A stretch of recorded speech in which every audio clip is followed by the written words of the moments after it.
Today I wanted to talk about the start of modern gaming, which truly started in the third generation.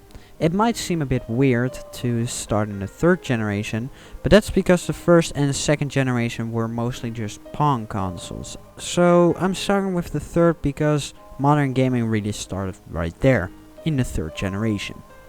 So this generation consisted of Nintendo with the NES, Sega with the Master System, and Atari with the 7800. Nintendo started the generation in 1983 in Japan and 1985 in the West, marking the end of the video game crash of 1983, which happened because of oversaturated garbage video games. The third generation started with the Nintendo Famicom, released in Japan on July 15th, 1983. After the success of their arcade games, Nintendo planned to make a cartridge-based console. And although they wanted to make a 16-bit system with a keyboard and disk drive, it would have cost them too much money, so they opted for the cartridge-based console.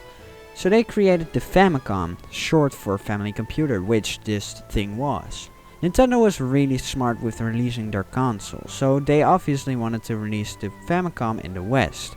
So what did they do? They redesigned it into a video cassette recorder, which was huge in 1985. And they called it the Nintendo Entertainment System. I give them that, they weren't lying. In the West, Nintendo bundled the NES together with Rob the Robot to show that video games were more like a toy. Although Rob didn't have a long lifespan, it helped the NES sell as much units as it did. Sega, learning that Nintendo was developing a cartridge-based console, decided to develop their own home console, the CG-1000. The what? Yeah, it was only released in Japan and it was a huge failure. It only sold around 1.5 million units and was discontinued only a year after it released. But although it was a huge failure, Sega started to help them in development, and they released the Sega Mark Iii, also known as the Master System. This was Sega's first console outside of Japan, and this was less of a failure, but Nintendo still sold way more systems. I'm going to be brief about the 7800 because it wasn't really all that popular and it was way too underpowered. I mean, look at what the NES could put out and what the Atari 7800 could put out. Yeah, big difference. The main reason it was underpowered was because it was meant to release in 1983. But it was put on hold because of the video game crash of 1983 and was released 5 years later.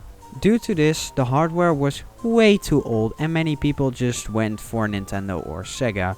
The one thing that Atari 7800 had was that it was almost fully backwards compatible with 2800 games, but it wasn't enough to make the Atari 7800 a must-buy.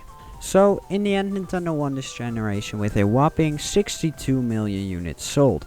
In second, Sega with their Master System sold around 10 million units, and the Atari 7800 with a measly 3.7 million units sold. So, even though the third generation wasn't really all that interesting, it laid the groundwork for the future of gaming. So we'll cover the fourth generation another time. But for now, thank you for watching, and I'll see you next time.